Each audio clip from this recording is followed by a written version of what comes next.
इंसान, तेरे को ये जो सोहनी देह मिली है इसको व्यर्थ ना गमा, इससे काम ले। शशि मस्ताना जी ने अपनी वाणी में कहा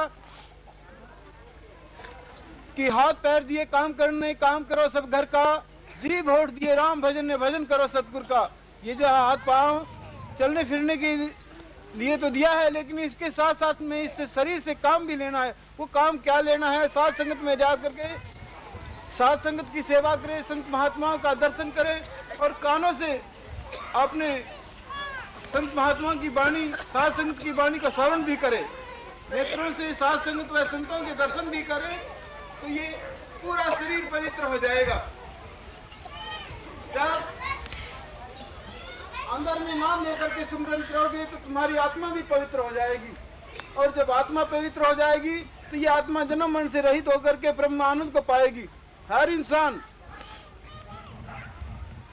अपने कीमती समय को समझने की कोशिश करे। ये मानुष चला जो है दोबारा नहीं मिलेगा। 1,84 जोनियां भुगतने के बाद में एक बार बहुत ही मुश्किल से वो परमात्मा की अपार कृपा से ही मानुष से मिली है। अगर इसको हम व्यर्थ गमा दिया तो दोबारा जो मानुष चला नहीं मिलेगा। श्याम मस्ताना जी ने अपनी वाणी में अपना बताया कि सेवाधारी मस्ताना जी कहता है, बंदिया भजन नित क्यों नहीं कहता है, ये हीरा सा जन्म अनमोल खा मूर्खा, मूड हाथ आवे आवे न आवे, क्या भरोसा दम ना करे तो दम आए आए न आए। कोई मालूम नहीं कि मानुष चला दोबारा मिलेगा या दम सांस ऊपर का ऊपर और नीचे का नीचे रह जाएगा, कोई पता नहीं है। तो इसलिए हर इंसान ने मानुष देह, ये नर नारायणी बहुत ही सुंदर देह है, इसके अंदर बैठ करके जीव ने अपने परमात्मा की स्वयं भक्ति के अंदर लीन होना चाहिए। अगर अब के चुके फिर पछताए, 1,84 फिर जाए, अगर अब भी मानुष चोले में आकर के परमात्मा की भक्ति से हम दूर रहेंगे तो परमात्मा हमारे ऊपर खौफ होगा, वो हमारे ऊपर कड़ी नजर रखेगा, क्योंकि हमने परमात्मा का दिया पदार्थ खाया, उसकी भूमि पर रहे, उसके प्रकाश के नीचे घूमे, लेकिन उसका भजन सिमरन नहीं किया। तो हर इंसान ने अपने हृदय में प्रतिज्ञा करनी चाहिए कि आज के बाद में जितना भी मेरा समय बाकी है परमात्मा, मैं आपके भजन सिमरन में लगाने की कोशिश करूंगा। तब हर जीव की वो फरियाद परमात्मा अवश्य ही सुनेगा। अगर ऐसा नहीं किया गया तो दरगाह के अंदर धर्मराज पूछेगा, भाई राम भजन में क्यों ना सुरती लगाई, मिलेगा नरक कुंड बराचार, गुरु के बिना ये झूठा है संसार, झूठा है परिवार, संसार के अंदर कोई साथी नहीं है। संत गुरु सिंह जी महाराज ने अपनी वाणी में फरमाया कि होत की भान गर्द का भाई, कृष्णा की माता, लोक का पिता, सुख की क्रिया, सब मतलब का नाता। यहाँ पर कोई किसी का नहीं है, सब अपना फर्ज अदा करने के लिए मानस चोले के अंदर आ करके ये जीव अपना कर्मों का भुगतान कर रहा है। तो इसलिए हर इंसान ने, हर जीव ने अपना अपना फर्ज, जैसे ड्रामेटिक क्लब के अंदर कोई भी ड्रामा खेलने वाले लड़के जो आते हैं 2 घंटे 4 घंटे का ड्रामा दिखाने के बाद में न तो वहाँ जनता होती है मौजूद, और न ही वो ड्रामा खेलने वाले लड़के होते हैं, न रावण सीता हनुमान होता है, न कोई कई कौशल्या और वो जो नाना प्रकार के जो पार्टनर वहाँ होते हैं। सभी के सभी अपना अपना पार्ट अदा करके अपने अपने सीटें छोड़ करके वो अपने अपने स्थान पर चले जाते हैं।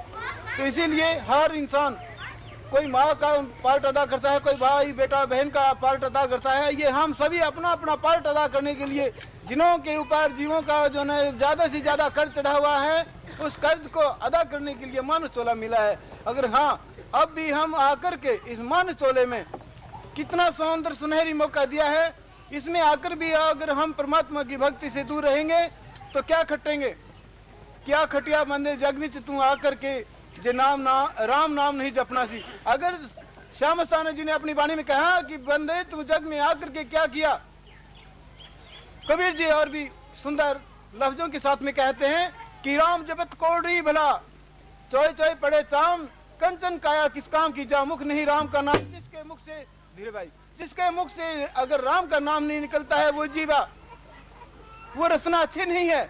जिसके चेहरे से परमात्मा की खुशबू, परमात्मा की भक्ति का नूर नहीं फैलता है, वो चेहरा भी सुंदर नहीं है, वो चेहरा समय ही ग्रागत होने वाला है। कबीर जी कहते हैं कि वो घर, वो झोपड़ी अच्छी है, जिस झोपड़ी के अंदर बैठ करके परमात्मा के नाम की भजन कीर्तन सिमरन किया जाता है, आरतियां किया जाती हैं, वो घर, वो झोपड़ियां, वो बहुत ही अच्छी सुंदर हैं। लेकिन जिन महलों के अंदर, संत कबीर जी कहते हैं अपनी वाणी में राम जपत दार दी भला टूटी घर की छान, जला दे कंचन महल को जहाँ कर नहीं राम का नाम। संत कबीर जी कहते हैं कि इस घर को, उस महल को जला दो जिसके अंदर राम का नाम उच्चारण नहीं होता है। और भी सुनहरी लफ्जों के अंदर बोलते हैं कि किस हृदय से, इस प्राणी की जीवा से राम का नाम नहीं निकलता है। तो संत कबीर जी यहाँ तो कहते हैं कि लोहार की धोकनी के समान बिन प्राण ये सांस लेती है, वो हवा भरने वाले ऐसे फूंक मारने वाले जो गुब्बारे से बताए जाते हैं, जिसके अंदर कोई प्राण नहीं होते, बगैर ही प्राणों सांस लिए रहते हैं। संत कबीर जी और भी कहते हैं कि जिसके मुख से राम नाम नहीं है, जिसके घर में राम नाम का उच्चारण नहीं होता है, वो घर, वो जीव्या, वो शरीर शमशान घाट के समान है, मूर्त घाट के समान है, जिसके हृदय से राम का उच्चारण नहीं होता है। क्योंकि हमारा जीवन बहुत अमूल्य है, 1,84 जोनियों में सबसे श्रेष्ठ मानुष चोला है। इसमें आकर भी अगर परमात्मा की भक्ति नहीं कर पाएंगे तो फिर कब कर पाएंगे। 1,84 जोनियों में आप निगाह पसार के देखें, परमात्मा ने मानुष देह दी है, सबसे उच्च कोटि की देह श्रेणी की यह देह है, इससे सभी नीचे हैं। 1,84 जोनियों के अंदर जितने भी जीव जंतु हैं सभी के ये बेड़ियां लगा सकता है। कितना बड़ा हाथी हस्ती रखता है, अपने आप की हस्ती कितनी रखता है, बहुत बड़ा जानवर है, उसको भी बेड़ियां लगाने वाला एक इंसान है। पंडुबियां लेकर के समुद्रों में घूमने वाला भी एक इंसान है, नर नारायणी देह है। और आकाश में हवाई जहाज लेकर भी हमारे साथी नौजवान घूमते हैं। 1,84 जोनियों के अंदर कोई भी ऐसी जोनी नहीं है जो कि इंसान से कहीं चपराई हुई है। लेकिन हाँ, एक परमात्मा की भक्ति से हर इंसान दूर रहता है, लेकिन और जितने भी कारनामे हैं सभी करने के लिए तैयार रहते हैं। किसी से कहे भाई शराब पिएगा, कहते कि हाँ पी लूंगा। किसी से कहे भाई जुआ खेलेगा, बहुत इनकम होगी, कहते कि हाँ कर लूंगा। किसी कोई भी गंदे से गंदे काम के लिए कहेंगे तो वो तैयार हो जाएगा। लेकिन हाँ, किसी भाई को ये बोले कि आज सत्संग में चले, लेकिन हर चीज नहीं कहेगा कि मैं चलूंगा, बिल्कुल फौरन ही इनकार कर देगा, भाई मेरे को तो जो है ना वो घर वाले परेशान करते हैं, ये है वो है, नाना प्रकार की आडंबर बना करके। क्योंकि ये निरंजन भगवान ने शरीर के अंदर 2 धुनें बिठा रखी हैं, इधर आधा अंग दयाल का है और आधा अंग काल का है। 2 दल सन्मुख आन खड़े, सूरा लेत लड़ाई, कटकट शीश पड़े धन में खेत छोड़ना जाए। संत कबीर जी कहते हैं कि सूरवीर वही है जो कि सीमा के ऊपर चाहे उसका सिर भी कट के क्यों न पड़ जाए पर अपनी सीमा से आउट नहीं होगा। जैसे हमारे सीमा के ऊपर जवान मरने के लिए तैनात रहते हैं, लेकिन दूसरी सीमा वाले आउट से सीमा को जो है अंदर नहीं आने देंगे सेना को। तो इसी तरह इस शरीर के अंदर काम, क्रोध, लोभ, माया, अहंकार की बड़ी चतुर्भुजी सेना है। उस सेना से लड़ने के लिए आत्मा को शांति रूपी हथियार शील, सबर, संतोष धारण करके हृदय में राम नाम का उच्चारण करते रहेंगे, तब इन ठग डाकू चोरों से यह आत्मा अपना अनमोल खजाना बचा सकती है। वो क्या है? एक एक कीमती श्वास। अगर एक एक कीमती श्वास के अंदर हम परमात्मा के भजन सिमरन में ये समय नहीं लगाएंगे तो फिर अवश्य ही नरकों में जाने का भी दरवाजा खुला मिलेगा हम सब के लिए। क्यों? अब के चुके फिर पछताए, 1,84 फिर जाए, 1,84 हर खुले रहते हैं। लेकिन आप देखें कहीं जो है जितने भी हमारे स्टेट लेवल या इंडिया लेवल का कोई भी बैंक है, सभी के आगे संतरी खड़े रहते हैं, क्योंकि उसके अंदर बहुत बड़ा खजाना है। आपने देखा किसी परचून वाली दुकान के अंदर कोई संतरी खड़ा है?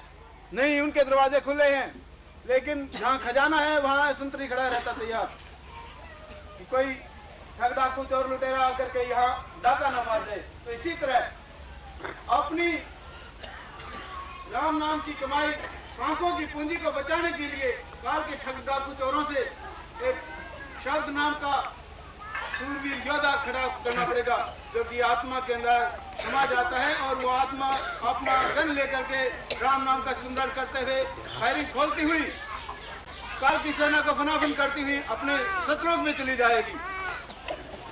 यही लड़ाई बाहर की है और यही लड़ाई अंदर की है। जो लड़ाई अंदर है वो बाहर है, बाहर है वो अंदर है।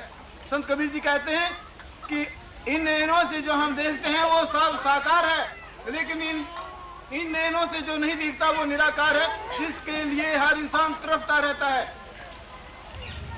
तो जो है यहाँ का दल यहाँ छोड़े, आगे का ख्याल करे।